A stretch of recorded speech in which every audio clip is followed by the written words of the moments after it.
మరోసారి మోడీ సర్కారు ఏర్పాటుతోనే అన్ని వర్గాల ప్రజలకు మేలు జరుగుతుందని బీజేపీ రాష్ట్ర కార్యవర్గ సభ్యురాలు జగిత్యాల నియోజకవర్గ ఇన్ఛార్జ్ డాక్టర్ బోగస్ రావణి అన్నారు.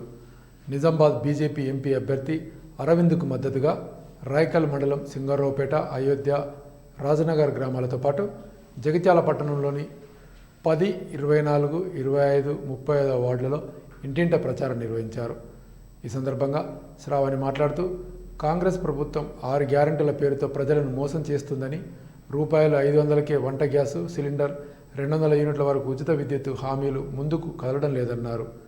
రైతులకు ఎకరాకు రూపాయలు 15,000 రైతు భరోసా అధికారంలోకి వచ్చిన వెంటనే 2 లక్షల రుణమాఫీ ఇస్తామని మాట తప్పిందని, రైతు డిక్లరేషన్, యూత్ డిక్లరేషన్ కొత్త మాటలేనని 2 నెలల పాలనలో తేలిపోయిందన్నారు. ప్రధాని నరేంద్ర మోడీ పీఎం కిసాన్ ద్వారా 40 లక్షల మంది అన్నదాతలకు ఏడాదికి 6,000 ఆర్థిక సాయం అందించారన్నారు. మహిళా సంఘాలకు రూపాయలు 10 లక్షలు విలువ చేసే డ్రోన్లు 2 లక్షలకే పంపిణీ చేసి ఆ 2 లక్షల రూపాయలు కూడా పావుల వడ్డీ రుణం రైతులకు అందివ్వడం ద్వారా ఆదాయం చేకూరుతుందని అన్నారు.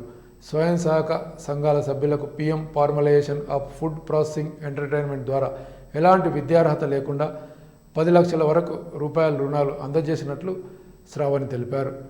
రాయకల్ రూరల్ మండలం సింగరావుపేట, అయోధ్య, రాజనగర్ గ్రామాలలో ప్రజలందరినీ కలిసి ప్రధానమంత్రి వర్యులు గౌరవనీయులు నరేంద్ర మోదీ వర్యులు అందిస్తున్నటువంటి అభివృద్ధి సంక్షేమ పథకాల గురించి వారికి అందరికీ తెలియజేయడం జరిగింది. అదేవిధంగా గౌరవనీయులు నిజామాబాద్ పార్లమెంట్ సభ్యులు, ప్రస్తుత బీజేపీ పార్లమెంట్ అభ్యర్థి అయినటువంటి ధర్మపురి అరవింద్ అన్న గారికి మద్దతుగా ప్రచారం నిర్వహించడం జరిగింది. ప్రజలందరినీ కూడా ఒక్కటే కోరుకుంటా ఉన్నాను, దయచేసి మీరు జాగ్రత్తగా ఆలోచించండి. ఎందుకంటే మన పవిత్రమైనటువంటి ఓటుని ప్రతి ఇంట్లో కూడా మనం తీసుకుంటున్నటువంటి ఫ్రీ రేషన్ బియ్యం కానివ్వండి, అదేవిధంగా కరోనా అప్పుడు మనం తీసుకున్న ఉచిత వ్యాక్సిన్లు కానివ్వండి, అంతెందుకు మహిళా సంఘాల్లో ఇస్తున్నటువంటి ముద్రా లోన్లు, ఇవన్నీ కూడా నరేంద్ర మోదీ గారు అందిస్తున్నటువంటి పథకాలే, సంక్షేమ పథకాలు. అది మాత్రమే కాదు, ఇప్పుడు ఉపాధి హామీ పనులకు కూడా 300 పెంచడం జరిగింది. ఉపాధి హామీ కూలీలతో కూడా మేము అందరం మాట్లాడడం జరిగింది. మేము అదేవిధంగా మా కార్యకర్తలందరూ కూడా మా మోదీ గారు మరి ఇంకొక ముఖ్య విషయం మనం మాట్లాడుకోవాలి.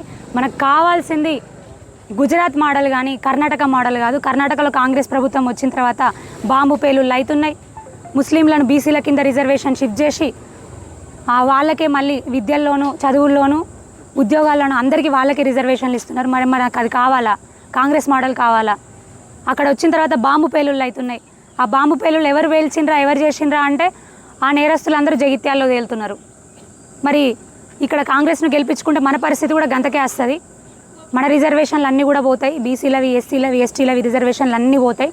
గతంలో కాంగ్రెస్ ప్రభుత్వం ఉన్నప్పుడే దేశంలో ఉన్నటువంటి యూనివర్సిటీలలో, చదువులలో కూడా చాలా మటుకు తమ్ముళ్ళు మీరందరూ కూడా చెప్పండి, వాళ్ళ ప్రభుత్వం ఉన్నప్పుడే ఎస్సీలవి, బీసీల రిజర్వేషన్లు అన్నీ కూడా తీసి ముస్లింలకు కట్టబెట్టడం జరిగింది. దయచేసి ముస్లింలను రెచ్చగొడుతుంది కాంగ్రెస్ పార్టీ వాళ్ళే, బీఆర్ఎస్ పార్టీ వాళ్ళే. నరేంద్ర మోదీ ఏ పథకమైనా కూడా అందరికీ కల్పిస్తున్నారు, కేవలం హిందువులకు మాత్రమే అని చేయట్లేదు. 3 తలాక్ రద్దు చేసి ముస్లింలకు మంచి చేయడం జరిగింది, ముస్లిం యువతులకి.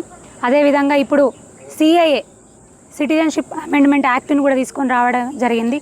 యూనిఫామ్ సివిల్ కోడ్ను తీసుకొని వచ్చి అది కూడా ముస్లిం యువతులకు మంచి చేయడమే. ఎందుకంటే ఒక మగవారికి ఒకటే భార్య, ఇది కూడా ముస్లిం యువతులకు మంచి జరిగే విషయమే. మరి రెచ్చగొట్టే రాజకీయాలు చేస్తున్నది ఈ కాంగ్రెస్ ప్రభుత్వం, బీఆర్ఎస్ ప్రభుత్వం. బీజేపీ అందరినీ కలుపుకొని సంక్షేమ పథకాలు అందరికీ అందజేస్తూ ఉంది. కానీ సమన్యాయం జరగాలి. హిందువులను ఓటు బ్యాంక్ రాజకీయాల కోసం వాడుకోవద్దు పార్టీలు. అందరికీ సమన్యాయం చేయాలి. మనకు దక్కవలసిన నిధులైనా, మనకు దక్కవలసిన గుళ్ళైనా, హిందువులకు దక్కవలసిన గుళ్ళైనా, అది రామ మందిరమైనా, రేపొద్దున కాశీ విశ్వేశ్వర మందిరమైనా, మధురలోని కృష్ణ మందిరమైనా, మనకు కావాలని గట్టిగా పోరాటం చేసి తీసుకొస్తున్నటువంటి వ్యక్తి మోదీ గారు. మరి మోదీ గారిని మనందరం కూడా 3వ ప్రధానమంత్రిగా మళ్ళీ గెలిపించుకుందాము.